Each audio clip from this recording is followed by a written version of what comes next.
Hey everybody, Tony Janae here. Welcome back to my YouTube channel. I hope you're all doing extremely lovely.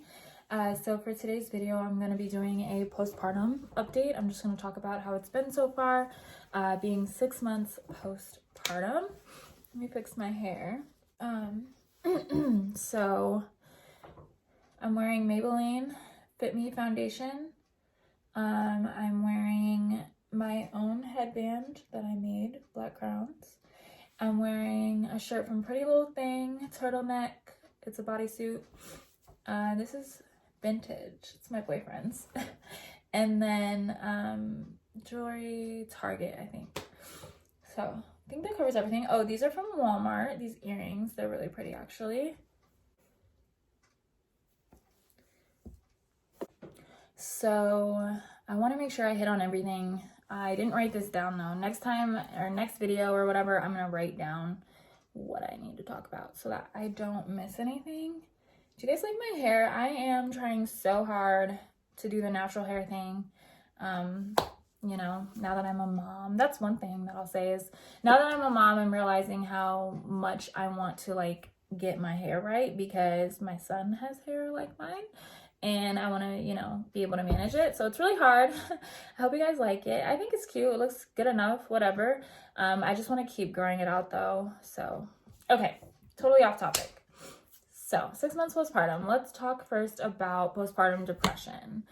So I am somebody that has suffered with depression for years. I was probably, the first time I ever would consider myself being a depressed person was when I was like 13 years old. I just had some troubles at home and became really sad. Then when I was 17, I was clinically diagnosed with depression. When I would see a psychiatrist. Or when I was 15 to 17, I stopped seeing my psychiatrist when I was 17 because, I don't know, I got lazy and didn't want to go to my appointments anymore. But I'm also like a really independent person, and I'm really honest with myself, and I knew I was sad. I knew I was depressed even before I was clinically depressed. And I was real with myself, and I've been really good at, you know, getting better on my own. But I wouldn't say I was able to be happy. I wouldn't call myself happy until 2019, so last year, when I met Eric and got pregnant and realized that my life was going to forever change.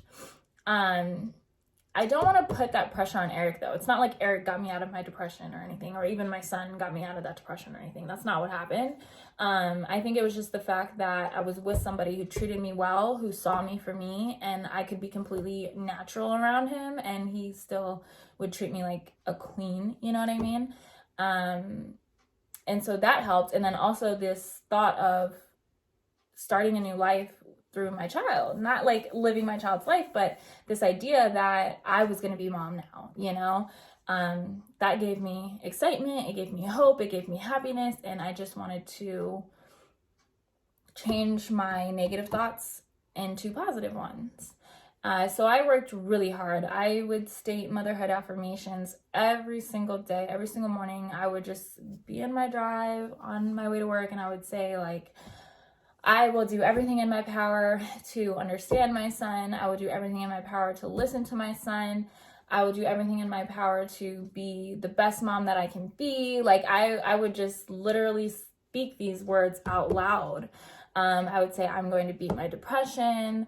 I'm going to be happy today. I'm going to put my best foot forward. Like I would literally say this. I'm not kidding. Like it was consistent because I knew how sad I could get and how, what's the word, like, I don't want to say like inebriated, but I was like inebriated on my depression, and I would just get stagnant and still, and I would become numb, and I wouldn't give a care about anything at all. And I did not think that my son deserved that. I didn't think Eric deserved that part of me. So, you know, I just wanted to be better. I wanted to be happier.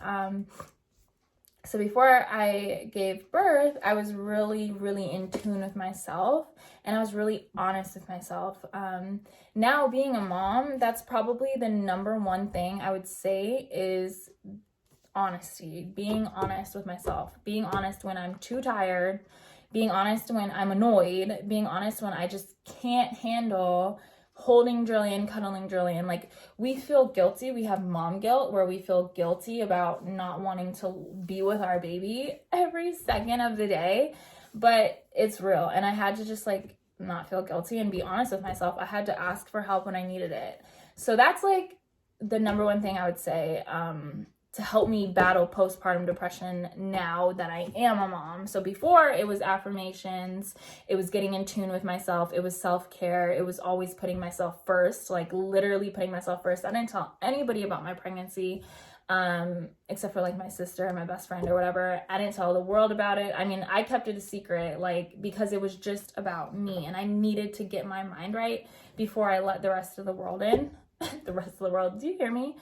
Like 500 Facebook friends in and YouTube, you know what I mean? But whatever, you know what I mean.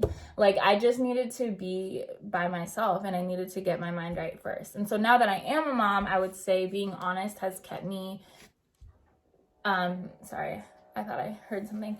Being honest has kept me from crippling, you know, because it is hard being a mother. Okay.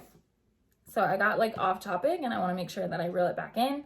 So basically my point that I was trying to make is I have not been suffering with postpartum depression because I've been doing a good job of being honest with myself, being honest about when I've had enough, when I need a break, and yeah, affirmations, just stating positivity out into the world and trying to remain calm. My next point that I wanted to talk about was like motherhood and like the type of mother that I want to be and the type of mother that I am now.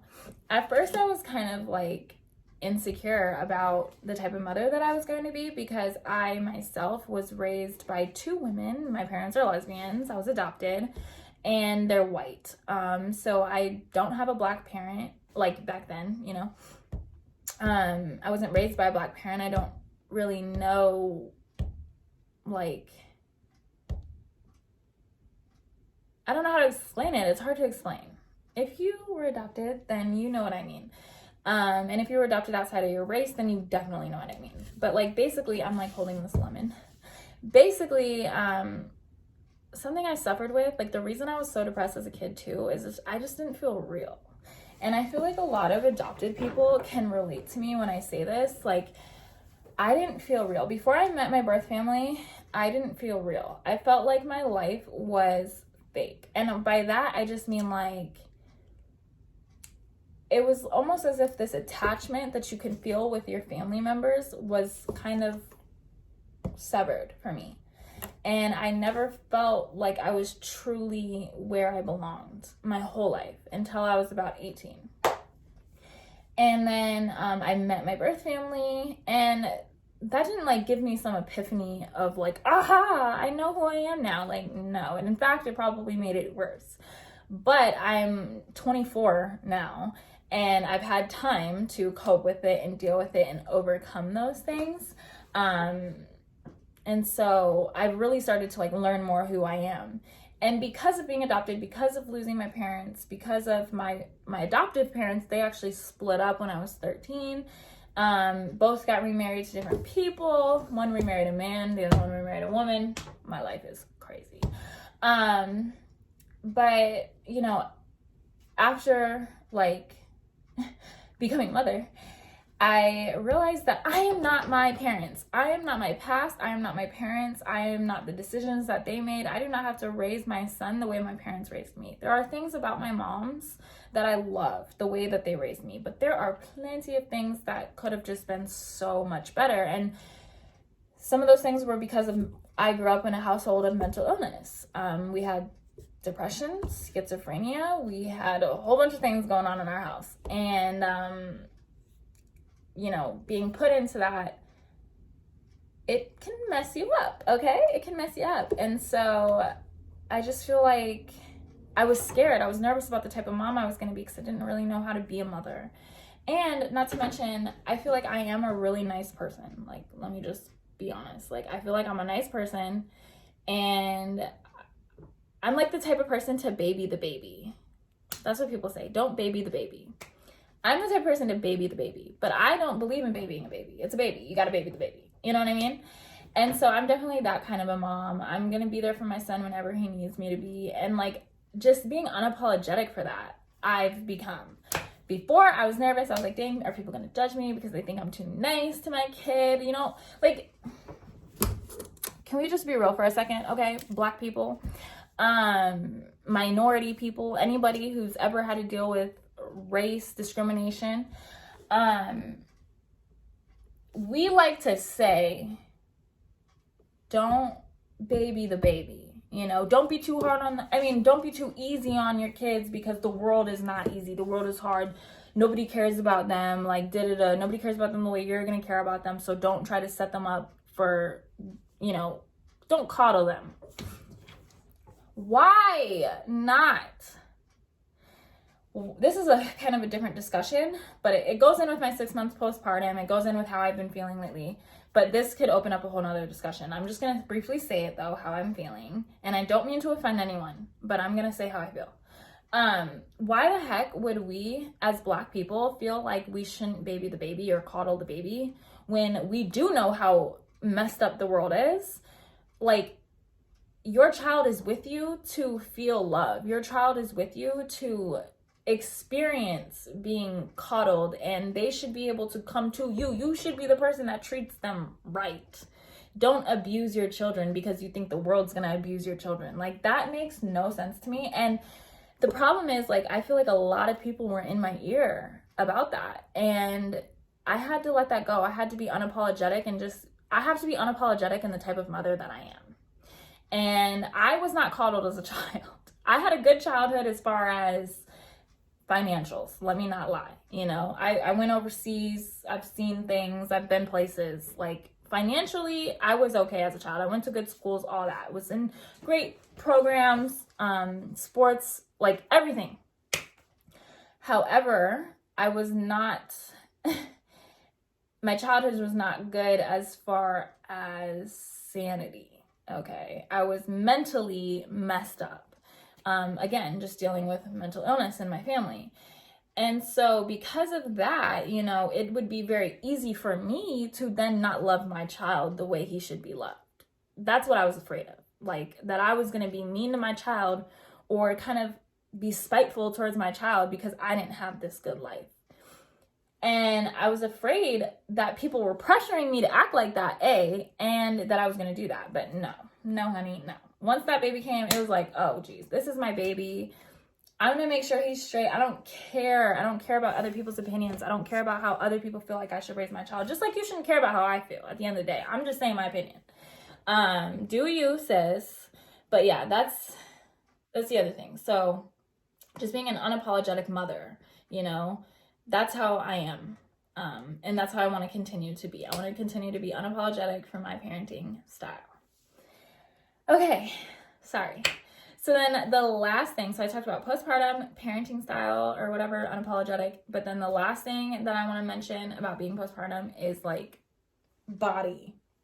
Because I feel like that's what a lot of people care about. My body, I lost all my baby weight. I gained 30 pounds when I was pregnant and I lost it all.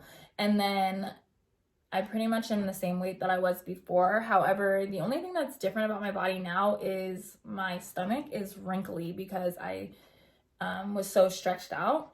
And I guess, like, if I was a swimsuit model or something, like, maybe I would feel insecure, but I'm not that, and I'm not planning on being that anytime soon. So I don't really care about the fact that my stomach isn't flat anymore. Like, girl, I just had a baby, okay? I just carried a child for 9 months. Like, I cannot expect my body to be coming back. Things have changed. My hair has changed. My skin has changed. Like, your whole body changes. I've noticed that I get hungrier now. I feel like after I had the baby, I got hungrier. So, yeah, I got hungrier. I don't know. I'm not really worried about the way that I look. Like, I don't wear makeup every day. I don't do my hair every day. Eric, he like saw me this morning and he was like, oh my God, babe, like, I'm happy for you. I'm happy you like got ready. Like, it's so sad that he has to say that, but it's true. Like, I haven't really been caring too much about the way that I look, but it hasn't been negative. It's not like I'm in a negative space. In fact, I just have been having more important things to care about, like raising a child, like having a baby, you know what I mean? Like, so girls, like if you're postpartum, don't let anybody make you feel like you need to look a certain way, you need to, girl, bye, just no. Like, you have more important things to focus on, and that is being a mother. So yeah. Anyways, I don't know if this video was good or not. I honestly have just been rambling on for 17 minutes, it says. So hopefully I can chop it down and not make it so long. But I am really happy that you guys watched this video. If you did, and thank you so much for supporting me. Thank you so much for all your kind words. I still get kind words on like my old YouTube videos, which is amazing. So yeah, subscribe, like, comment, share, all that. And I'll see you in my next video. Bye. So here is my son. I'm not going to post him too much just because I just feel like, you know, social media is not the place for this little boy. But here he is.